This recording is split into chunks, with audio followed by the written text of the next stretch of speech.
नमस्कार, आपके अपने YouTube चैनल गाइड होम पर आपका स्वागत है। आज की कक्षा में हम पढ़ेंगे कक्षा 10वीं के हिंदी पाठ्य पुस्तक क्षितिज के काव्य खंड का 5वां पाठ, उत्साह एवं अट नहीं रही है। सर्वप्रथम हम उत्साह कविता को पढ़ेंगे। देखिए, उत्साह कविता एक आवाहन गीत है जिसमें कवि बादल को पीड़ित प्यासे जनों की आकांक्षा को पूर्ण करने वाले साधन के रूप में देखता है। कवि शोषित पीड़ित लोगों को प्रेरित करने के लिए बादल का आह्वान करता है कि वह जीवन से हताश निराश लोगों के मन में विध्वंस, विप्लव और क्रांति के अंकुरों को प्रस्फुटित कर दे।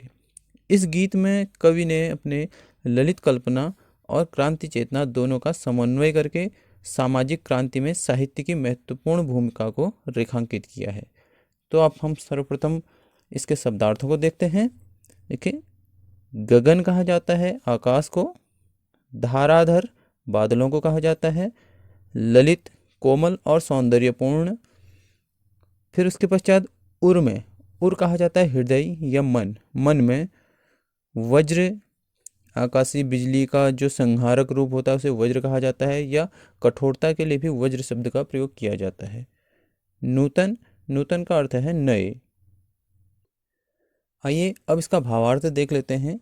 बादल गरजो, कवि बादल से गरजने के लिए कहता है कि हे बादल गरजो, घेर घेर घोर गगन धाराधर ओ। हे बादल तुम सारे आकाश को घेर लो।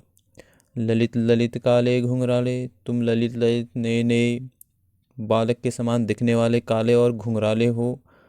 बाल कल्पना कैसे पाले, जिस प्रकार से बच्चों की कल्पना अनंत होती है उसी प्रकार से उस बच्चों की कल्पना के समान तुम भी हो हे कोमल बादल। विद्युत छवि उर में, तुम्हारे हृदय में विद्युत की छवि अंकित है। कवि नव जीवन वाले, और तुम भी कवि के समान ही नया जीवन प्रदान करने वाले हो। जिस प्रकार से कवि अपने काव्य द्वारा लोगों में नए जीवन का संचार करता है उसी प्रकार से हे बादल तुम भी बरस करके नए जीवन देने वाले हो। वज्र छिपा, और तुम अपने अंदर के विद्युत रूपी वज्र को छिपाकर नूतन कविता फिर भर दो, नई कविता की रचना कर दो।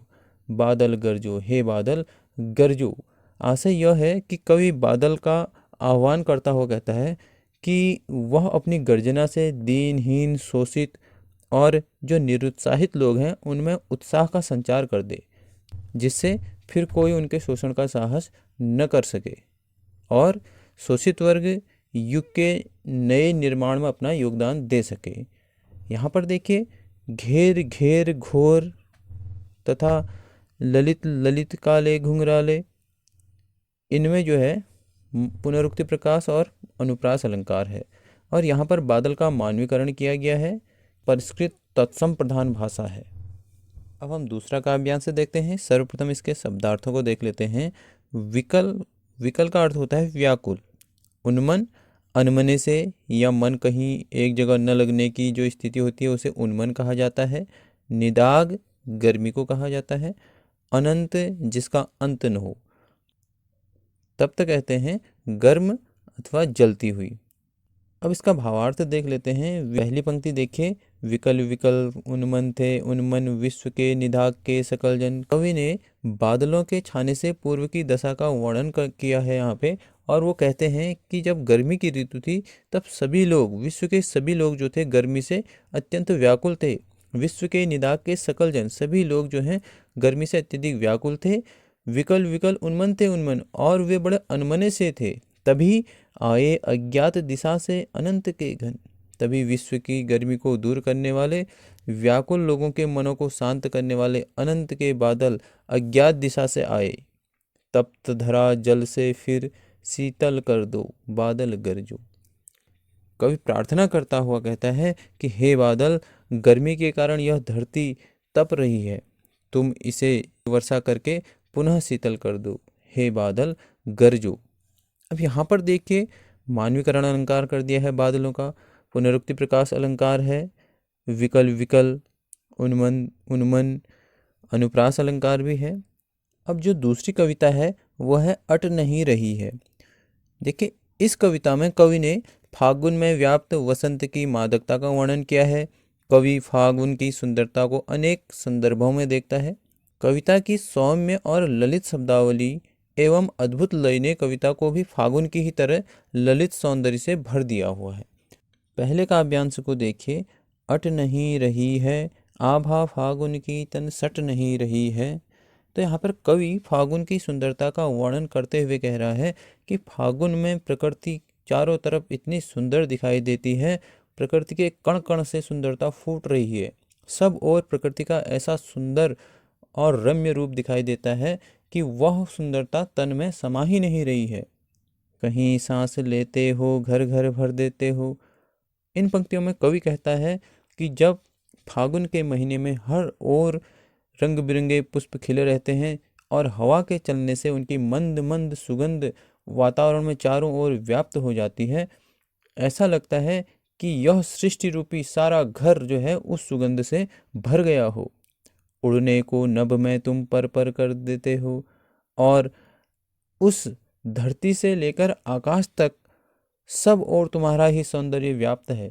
लगता है कि तुमने मुक्त आकाश में उड़ने के लिए अपने पंख खोल दिए।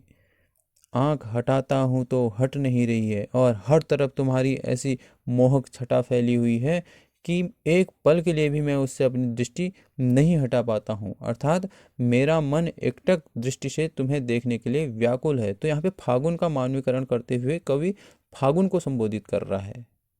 दूसरा काव्यांश देखिए।